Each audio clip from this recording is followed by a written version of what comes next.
அம்மாவிற்கு என் அன்பை சமர்ப்பிக்கின்றேன். நம்ம உலகத்தில் சொல்கிறது எல்லாமே நடக்குது அப்படின்றதுக்கு ஆதாரங்கள்லாம் இருக்கிறது. நம்ம வீடியோக்குள்ளேயே பிளேட்டுகள் எரிஞ்சு கீழே விழுந்துடும், ஹெலிகாப்டர்கள் பெரிந்து கீழே விழுந்துடும், மனிதன் மிருகமாக மாறிவிடுவான், தண்ணியாலையும் பூகம்பகத்தாலையும் வரலாறு காணாத நமக்கு ஒரு அழிவு இருக்கிறது வருங்காலத்தில். இப்படியெல்லாம் நம்ம வீடியோக்குள்ளோ 2018 நம்ம சொல்லி நம்ம நாட்டு பிரதமர் கடவுள் வந்திருக்கிறார் இந்த உலகத்தை காப்பாற்றுறதுக்காக, கடவுள் என்று சொல்லி நம்ம ஓப்பன் பண்ணுறோம். ஆனால் கவர்மெண்ட்டு நம்மளை வெளியே காமிக்க விரும்பவில்லை, காமிக்க முடியாது. அது ஒரு சூழ்நிலை, அதுமாரி சூழ்நிலை நம்ம நாட்டுக்கு அமைஞ்ச உள்ளது. ஏன்னா ஒரு சாதாரண மனிதனை இந்த உலகத்தில் வெளியே காமிப்பாங்களா யாராவது? எவ்வளோ பெரிய விஷயம் உலகத்துக்கு இது நடக்குது. ஒரு சாதாரண ஆள், படிக்க தெரியாது, எதுவுமே தெரியாது, இவ்வளோ பெரிய அழிவை நிறுத்த முடியும்னு சொல்கிறவன சின்ன கிராமத்துக்குள்ளே எப்படி உலகத்தில் காமிக்க மாட்டாங்க. அதனால் நம்ம என்ன சொல்கிறோமோ அது அப்படியே நடக்குது. இவ்வளோ பெரிய பிளேட்டு உளுந்து நம்ம இந்தியாவில் உள்ள போனவங்க 169 பேர். அந்த 169னா என்ன? 69 தான் 1869 தான் காந்தி பிறக்கிறார். தெரியும், அந்த 69 சட்டங்கள் நிறைவேறுது. அந்த 69 தான் 1969 தான் சென்னைன்னு பேர் மாற்றம் மாறுது. அதே 1969 தான் நான் பிறக்கிறேன். அதே நான் பிறந்த 69 தான் கலைஞர் முதலமைச்சர் ஆகிறாரு. அதுவே 169 தான் ரஜினி ஒரு படத்தில், ஜெயிலர் படத்தில், 169 படத்தில் பெரிய வெற்றியை கண்டு அதில் முத்துவேல் பாண்டியன், டைகர் முத்துவேல் பாண்டியன் கலைஞருடைய தாத்தா அப்பா உள்ள கூப்பிடுறாரு. இதெல்லாம் அது ஒரு பயங்கரமான அதிசயம் உலகத்தில் நடந்திருக்கிறதுன்றதுக்கு ஆதாரம் சொல்கிறேன். 69னா என்னன்றது உலகத்துக்கு யாருக்குமே தெரியல. திருவிழாங்காட்டில் ஒரு பெண், ஒரு சாதாரண பெண்ணு, அவன் கொண்டுட்டான் அந்த பெண்ணை. அந்த பெண்ணு அவனை கொல்றதுக்காக 69 பேரை திருவிழாங்காட்டில் கொல்றது. லீலின்ற ஒரு லீலி, அந்தம்மா லீலின்னு ஒரு கதை கன்ஃபார்மாகவே நடந்தது. சத்தியத்துக்கும் தர்மத்துக்கும் கட்டுப்பட்டு வாழ்ந்து அந்த பெண்ணுக்கு சாட்சி சொல்லி தவறாக போனதுனால அந்த 69 பேரும் சிவன் கோயிலில் நெருப்பு முட்டி இறங்கி இறந்து போன இது ஒரு இந்த திருவள்ளூர் மாவட்டத்தில் நடந்த ஒரு சம்பவம். ஒரு பெண்ணை இந்த உலகத்தையே அழிக்கும் சக்தி உள்ளதுதான் நான் என்னிலிருந்து சொல்கிறேன். 2018 ஜே என்ற ஒரு தாய் தான் இந்த உலகத்தில் கொல்றாங்கோ அப்படின்றதான் நான் சொல்கிறேன். யாரை வச்சு கொல்றாங்கன்னு கேட்டிங்கன்னா சக்தியை வச்சு தான் இந்த கிராமத்தில் கொல்றாங்கோ அப்படின்னு நான் சொல்கிறேன். இரண்டாவது இன்னொன்று சொல்கிறேன். அம்மா, சின்ன அம்மானா யார் தர்மப்படி வாழறாங்க அப்படின்னு நம்ம கிளீனாக சொல்கிறோம். எப்படி சொல்கிறேன்னு கேட்டீங்கன்னா, பாரத பிரதமர், எந்த பிரதமரும் நான் இது வரைக்கும் நான் பார்த்ததில்லை. ஆனால் எலெக்ஷன் போது எங்கே வர்றார்? ராமேஸ்வரத்துக்கு வர்றார். 3 வாட்டி ஜெயிக்கிறார். தமிழ் கலாச்சார சட்டத்தை நேரடியாக மக்களுக்கு சொல்கிறார். அதனால் அவரை யாராலையும் அசைக்க முடியாமல் உலக நாடு வரைக்கும் அவரை பாராட்டி 4வது முறையும் அவர் பிரதமராகிறதுக்கு அந்த சக்தி அவருக்கு இருக்கிறதுன்றது எல்லாருக்குமே தெரியுது. அப்போ தமிழ் கலாச்சாரப்படி சட்டப்படி வாழும் குடும்பம் யாரான்னு இந்த தமிழ்நாட்டில், உலகத்தில், இந்தியாவில் நமக்கு தெரிஞ்சு கண்ணுக்கு தெரிஞ்ச ஒரு மாநிலம் எதிரான்னு கேட்டேன்னா நம்ம தமிழ்நாட்டில் தமிழ்நாட்டு முதலமைச்சர் ஸ்டாலின் அவர் வீட்டில் அவன் அம்மா மனைவி தெய்வமாக ராமன் எப்படி வாழ்ந்தானோ தெரியாது. ராமன் பொண்டாட்டியை துயரப்படுத்துகிறான், தான் பிள்ளைகளை துயரப்படுத்துகிறான், மக்களை சரி பண்ண முடியவில்லை. ஆனால் இவர் மேலே 1000 தவறு சொன்னாலும் 68 முதலமைச்சர் ஆகிறாரு, 69 பதவியை கொண்டாடுறார்.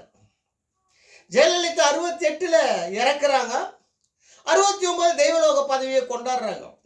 அந்த பிளேட்டில் ஒரு முதலமைச்சர் செத்தது யார்? என்ன வயசு? கரெக்டாக 68 வயசு. குஜராத் முன்னாள் முதலமைச்சர் சாவது 68 வயசு.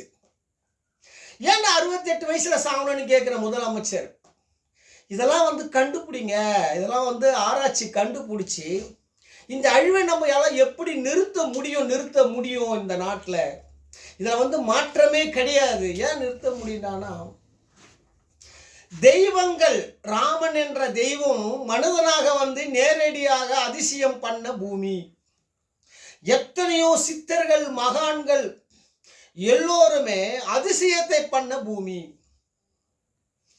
அப்படியே ஒரு அற்புதங்களை பண்ணி அழியாமல் வாழ்ந்து கொண்டிருக்கும் தமிழ்நாடுடான்ற, அழியே இல்லடா இந்த உலகத்துல, இது வரைக்கும் உலகம் தமிழ்நாடு அழிஞ்சுதா? சரித்திரமே இல்லடான்ற, செத்தவன் சரித்திரமே இல்லடான்ட்டு. இதுக்கு ஸ்ரீரங்கம் சாட்சி இருக்குது. திருப்பதி பெருமாள் கீழே ஊந்துருவார், ஆனா திருப்பதி அழிஞ்சுதா? சரித்திரமே இல்லை.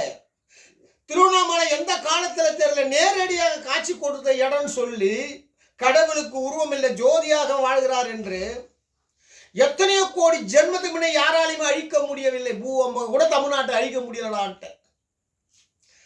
ஆனா நம்ம அழிக்கிறோம். எப்படி அழிக்கிறேன்னு கேட்டீங்கன்னா, நம்மளாண்ட சத்தியம் இல்லை, தர்மம் இல்லை, சத்தியமும் தர்மமும் இல்லை, கலாச்சார சட்டமே நம்ம இந்தியாவில் இல்லை. அதனால தான் சின்ன அம்மாவை துர்கா ஸ்டாலின் சின்ன அம்மான்னு சொல்கிறோம். அப்போது துர்கா ஸ்டாலின் சின்ன அம்மா 12ஆம் தேதி சொல்கிறோம். 12ஆம் தேதி அந்த அம்மா பிறந்தாங்க, 3ஆம் மாதம் பிறந்தாங்கன்னு 12ஆம் தேதி போன வீடியோவில் சொல்கிறேன்.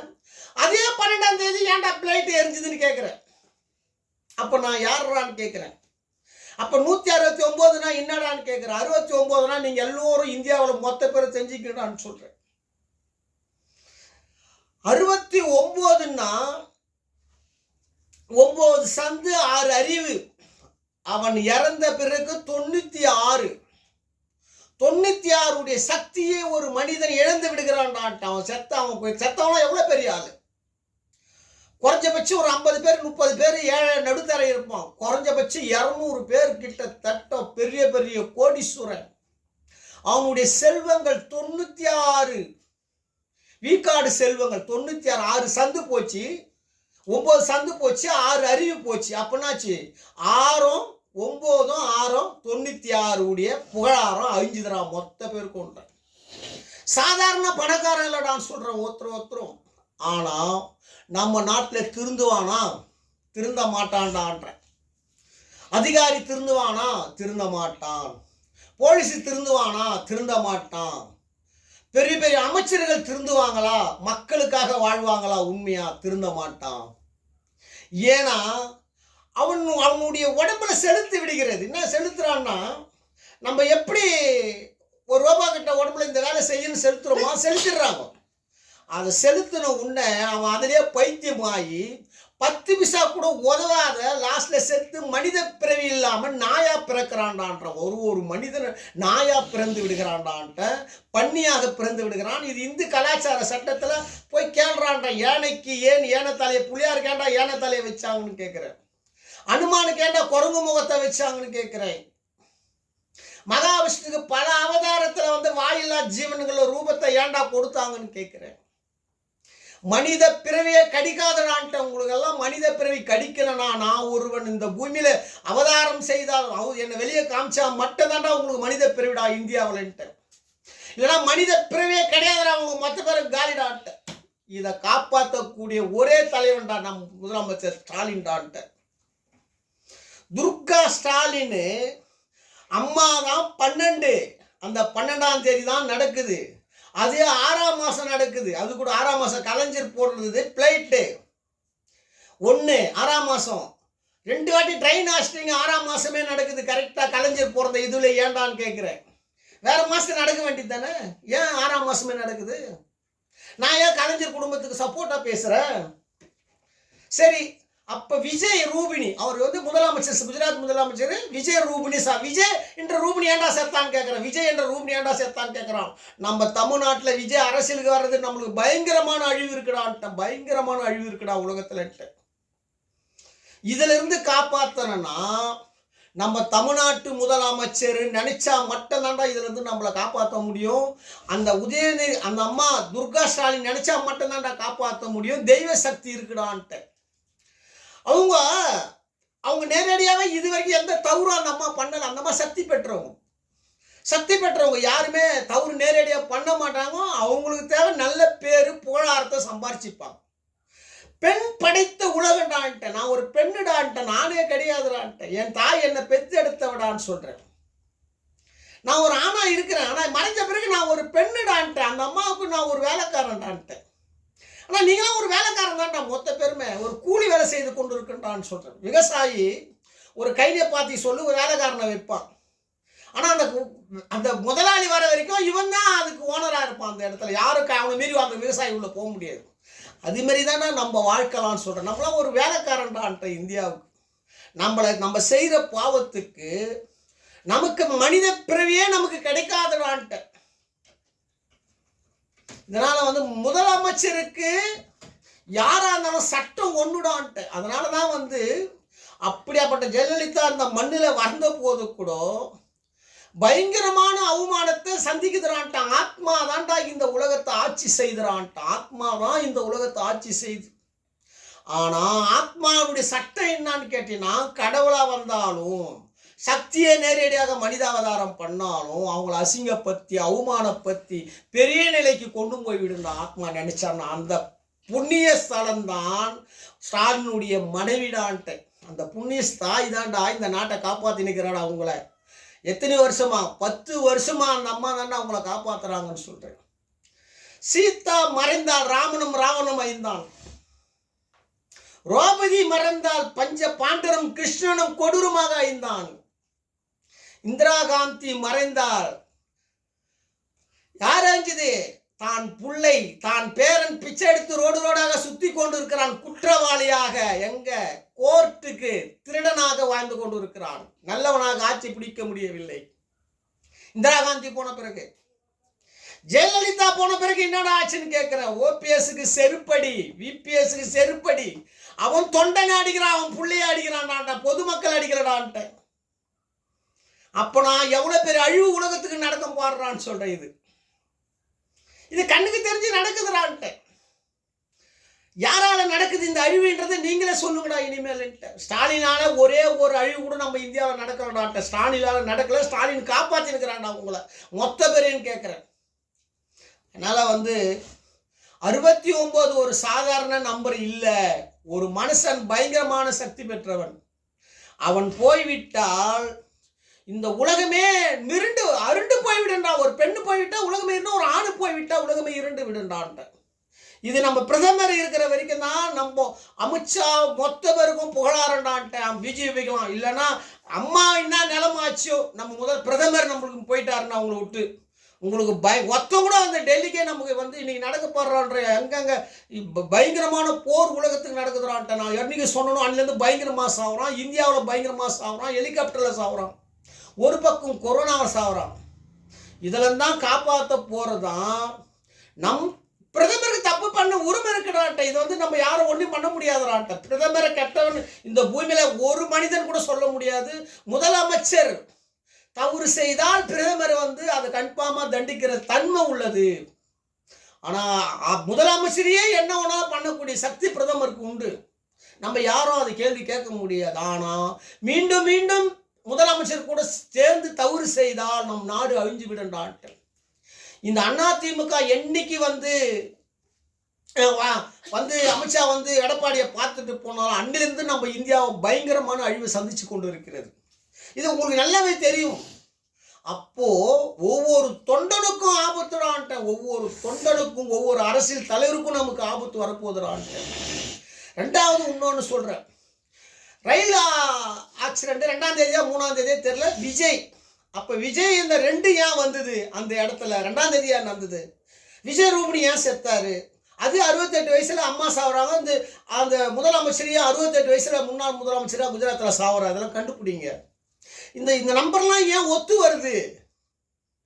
நீங்களாம் ஜாதகத்தை வச்சு ஆராய்ச்சி வச்சு கண்டுபிடிச்சி சொல்றீங்க. நான் ஒரே ஒரு டேட்டு நம்பரை வச்சு உலகத்தினுடைய தலையெழுத்து சுத்த விடவுண்டான்னு சொல்லிட்டேன். உலகத்தையே சுத்த விடவுண்டா இன்னும் கொஞ்சம் நாள்னு சொல்றேன். இதில் என்னை ஒன்றுமே பண்ண முடியாதுறான்ட்டு. ஏன்னா மனிதனுக்கு சாவே கிடையாதுறான்ட்டு.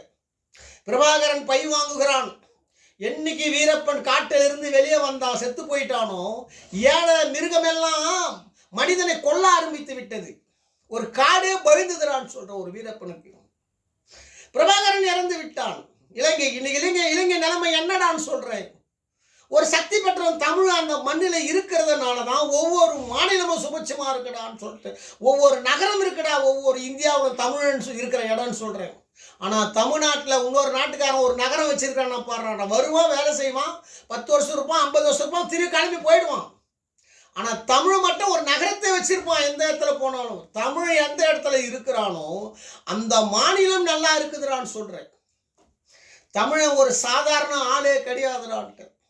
தமிழ் இந்த பூமியிலே முதல் தோன்றி உலகத்தை காப்பாற்றி எல்லா மதத்தையும் எல்லா சக்திகளும் உலகத்துக்கு பரப்பி வாழக்கூடிய தமிழ்நாடுடான்ட்டு. அதனால தான் பாரத பிரதமர் தமிழ்நாட்டுக்கு எலெக்ஷன் அங்கே ஆரம்பிச்சு டேட் வச்சுன்னா ராமேஸ்வரம் வந்து போயிடுறாரு. வந்துக்கிற ராமன், அவருக்கு ராமன்னு தெரியாது. ராமன் பட்டம் ஓணுமா வேணாமான்றது நீயே முடிவு பண்ணிக்கணும். இனிமேல்லாம் நான் இருக்கிற வரைக்கும் தான் உனக்கு ராமன் பட்டம். ஆனால் நான் போயிட்டா ராமன் பட்டம் கிடையாது யாருக்குமே. கடவுளுக்கே கோயிலுக்கே சாமின்ற பட்டம் கிடையாதுறான்ட்ட. எல்லா சாமியும் பூட்டிக்க வேண்டியதான்டா கதுவன்ட்ட. உலகத்தில் இருக்கிற இந்தியாவில் இருக்கிற நான் ஒன்றே ஒன்று சொல்கிறேன். உலக நாடு அழிய போகுதுன்று 2018 ஒன்றுமே தெரியாத எதுவுமே பண்ணாத சொல்கிறேன்னு நடந்து கொண்டு இருக்கிறேன்னா அப்பயே தெரிஞ்சுக்க தரடா நான் வந்துக்கிறேன் யாருன்றது உலகத்துக்குன்னு சொல்கிறேன். என் தாய் அன்னை எப்பவுமே ஒன்றும் தெரியாத கிட்ட தான் இந்த பொறுப்பே கொடுப்பாங்க. நான் படிச்சிருந்தா வெளியே வந்துடுவேன்றதுக்காக தான் அந்த அம்மா என்னை படிக்க விடலை.